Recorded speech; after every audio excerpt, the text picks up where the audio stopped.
ქუჩებში, ჩვენ ქალაქებში.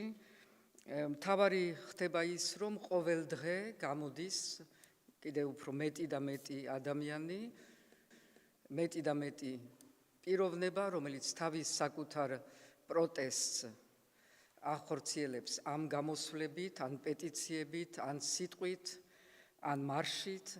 ეს უკვე ამან მოიცვა მთელი ქვეყანა, ვნახეთ, რომ პრაქტიკულად ყველა ქალაქში, პატარა თუ დიდი, იყო ერთგვარი პროტესტი სხვადასხვა ფორმით.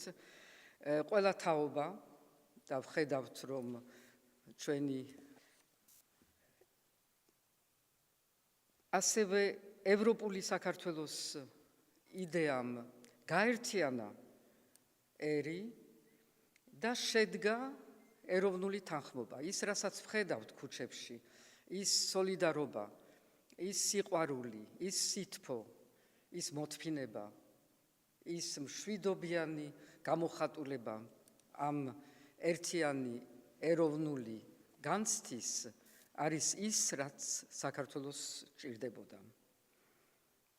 და ეს არის ის იდეა, რომელიც რეალობად იქცევა. ერთი რამე აკლია და ეს არის ერთადერთი მოთხოვნა, რაც არსებობს, როცა ამბობენ, რომ არ ვიცით რა მოთხოვნა დგას ამ პროტესტის უკან. ეს უზარმაზარი პროტესტი არის მხოლოდ ერთ რამისთვის, იმისთვის, რომ დაინიშნოს ახალი არჩევნები. და რატომ? იმიტომ, რომ სხვა მშვიდობიანი გზა არ არსებობს. სხვა პოლიტიკური პროცესი არ არსებობს. თუ ვინმეს ამ ქვეყანაში მშვიდობა უნდა, თუ ვინმეს ამ ქვეყანაში უნდა რამე ფორმით, რომ გამოვიდეთ ამ კრიზისიდან გამარჯვებულები, არსებობს ერთადერთი გზა. ეს არის არჩევნების გზა.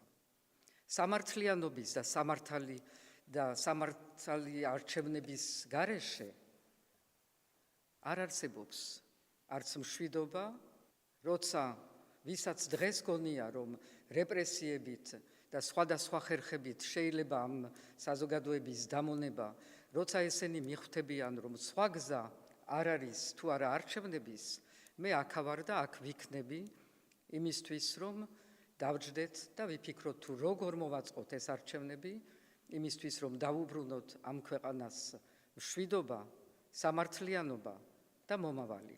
ეს არის ერთადერთი გზა და ამაში ვართ ყველანი ერთად, ვინც გარეთ დგას ქუჩაში და ვინც აქა თქვენზე ფიქრობს და თქვენთვის ამზადებს მომავალს.